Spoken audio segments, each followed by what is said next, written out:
Hi, it's Patrice. So, yeah, it's been rough. It took me forever to do this video. I don't know, like I've been sitting here for a long time. But anyway, I have so many different things on my mind, and it all boils down to just feeling beat down and weary, and makes me want to just kind of go away, wherever away is, and be by myself. And so one of the things that got to me, I don't know, like I can be so silly sometimes. I've only been in this journey of recovery for, actually it'll be 3 years. This, like the end of July, August, it'll be 3 years.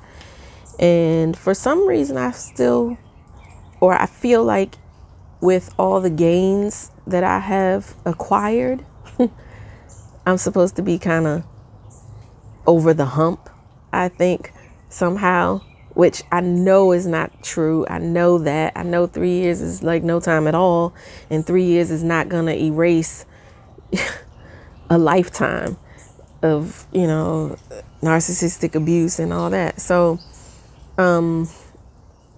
it kind of takes me by surprise sometimes, when grief comes. So there's this book that I read or listened to, because I rarely read a physical book these days because I don't feel like I have the time. So audiobooks is my go-to because I can't not read. I have to read books. So anyway, listening to some audiobook, and it was like Buddhist in nature.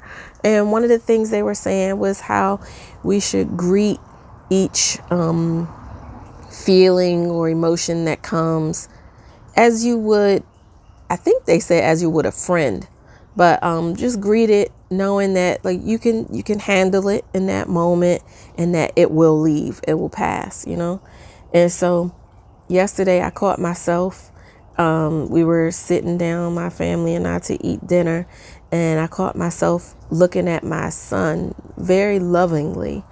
And as I was looking at him, just looking at him all lovingly, my husband looked at me, and then he looked, went on and, looked elsewhere or whatever, because it's normal for us. I catch him looking at our children lovingly too, and, whatever. And all of a sudden it dawned on me. I was like, wow, I don't know that look from my mother. I don't know that look at all. And grief came walking through the door, barging in. And I'm like, here this heifer come, But so grief came and stayed for a while and left, and grief is back. So that whole thing happened, and that was, and I sat, and my children have finally got me into a video game that I actually like for the moment. And so I was playing the video game and talking to God inwardly about everything. And he said, I look at you like that. And I was like, I know. And that has to be enough, because, and honestly, I believe it is. And at the same time, I'm proud that I allowed myself to grieve that, yes, I do have that love from God, and I have it from many others too. But I do still get to grieve that I don't have that with my mother. I have that right to grieve that. And there should be room for that, So there's that whole thing. And then the whole state of the world, it's like COVID, the pause button has been hit on that. And now it's racism. And I have so many thoughts about all that, and I think every thought just about that I have is unpopular. just about. But I don't even know where to begin. Let me think, because it's like, where do I start? One situation that happened was I had a friend of mine. So I have all these different sides, right? So there's the artistic side where I have all of my friends from high school, and who, we all studied the arts together in various forms, and those people have my heart, like seriously. And just as like tightly, another set of people that have my heart would be my like Jersey folk. And then also there's the birthy people who also have my heart. In college, I'm sorry, no.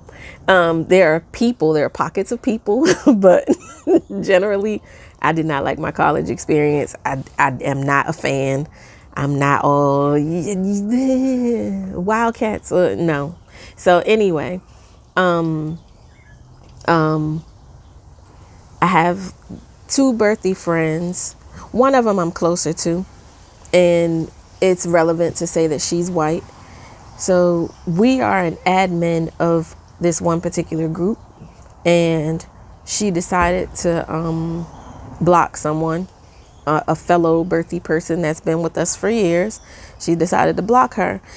People have left this group because of this woman, like all throughout, several years or whatever. And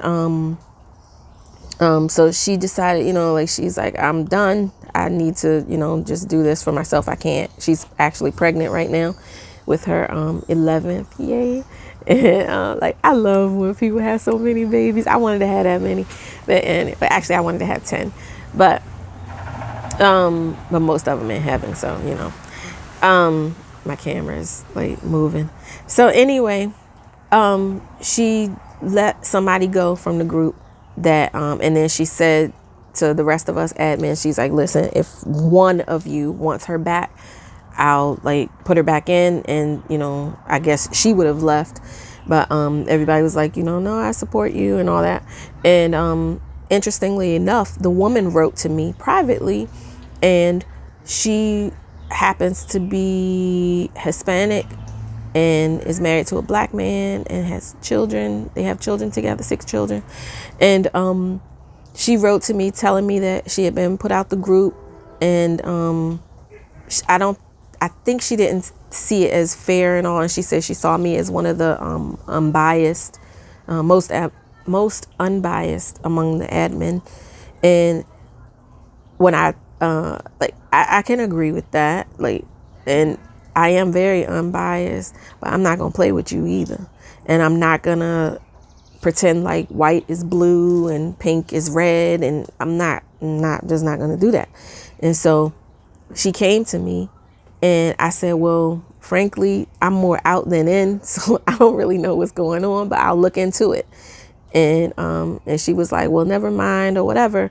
And then I ended up looking into it, and I saw one post by the white friend where this white friend has been, she's been ranting about the whole COVID thing the entire time. She's not with the lockdowns and all that kind of stuff.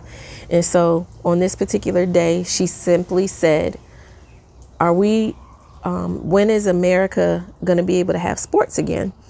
And this other friend, the Hispanic friend, she said immediately, when blacks stop getting killed by the cops. And I was like, and so I'm reading the first post again and again, and it didn't blow up too bad. It blew up on her end because she has a more volatile temperament, and other people was like, what are you talking about? Whatever. And, and she started to like kind of personally attack people and all that kind of stuff. And but the other girl, she's not like that. So she wasn't all combative or whatever. And so I went back and I said to the lady, I said, well, like, since you came to me and you asked me about, for my input, and I was like, I only saw one post, and in that post, I read it over and over again because I was like, she was talking about sports. She wasn't talking about the situation that's happening now at all. And you just jumped out there, and she was like, yeah, she's mad because I called her out on not being supportive of black people. And I was like, where in that sentence about sports was the lack of support for black people? Like, she literally said nothing about nothing. And furthermore, she has posted many other things in support of black people. And then I'm black, and she has supported me through several pregnancies and postpartum periods. Like, this woman is a CrossFit person and extremely fit. She lifts weights throughout her pregnancy, stands on her head. Like, she's a banging person. Okay. And so I'm just like, what are you talking about? And so I was very, gentle but firm in how I spoke with her and everything. And she wasn't happy, of course, in the end, because I was like, like, I didn't, from what I saw, like, that was all you, honey. That was, like, I don't know what you're doing, And I was like, I understand you're upset. I'm upset too. And I also see that you just jumped out there, and she was like, well, I'm tired of making white people comfortable. I'm like, why? Who are you? Like, you're not even black, first of all. And then, like, what? Why are you the spokesperson for black people? And then, like, why? Like, who are you that you get to decide who feels comfortable today and who doesn't? And, like, do you want somebody to treat you like that? Like, it baffles me, that kind of stuff. I genuinely do not understand. And then I had another friend who said to me, another white friend, she wrote to me out of the blue. She's somebody that I'm not in contact with regularly, but I love this woman. We've been friends on Facebook for years.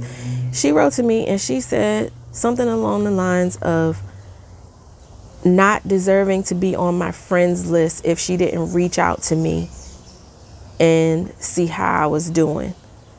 And I didn't even try to write a message. I immediately went to the voice thing and left several voice messages, because I was like, you need to hear my voice on this. And I have in the back of my head the other woman talking about making white people feel comfortable. How she don't want to do that. But I was just like, so I wrote to this friend and I said, listen, you don't owe me anything. like seriously, like, it was so out the blue. Now I could see if somebody that I'm in regular contact with was like, hey Trees, how you doing? Whatever. But it was just so, like, there has to be, like, I find there's not very much middle ground between this, like, white privilege part and this white savior. And I'm like, this is like crazy. And then I'm like just gonna skip kind of all over the place. So I let her know. I was like, no, honey, like, and I was like, and frankly, I was like, yeah, it's very upsetting. It breaks my heart. And so many things, so many different aspects. Of course, George Floyd's death and how it came about. Like, why did not those other cops do something? Like, how can you stand there and watch somebody? Like, I don't understand that at all. I don't understand. And as far as I'm concerned, all of them should be prosecuted, not just the one who was kneeling on him. And then so, like I said, I'm skipping. I wonder that one, the white friend who's supposedly unsupportive of black people, she posted something that was very touching. It was there was a protest somewhere where they all laid on the ground around their Capitol building, I guess, in their city. And they all laid on the ground, arms behind their backs, people of all races and all. And for 9 minutes, they all chanted, "I can't breathe." And when I saw that, I was just like, yeah. So I was sharing with another white friend. I was like, it was like the protests, the peaceful ones anyway, are very endearing. And all this makes me want to look into, like, the law, the government, like to look at the Constitution, all these different things closely.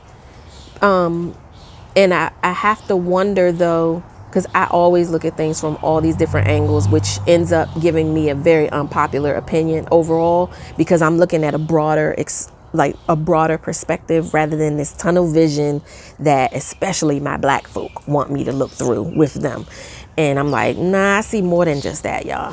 So anyway, I wonder, what are those protests doing? Like, what are they doing? Like, I get solidarity, and maybe that's all it is, you know. But I'm like, because there were protests in history that did affect change, that did do something.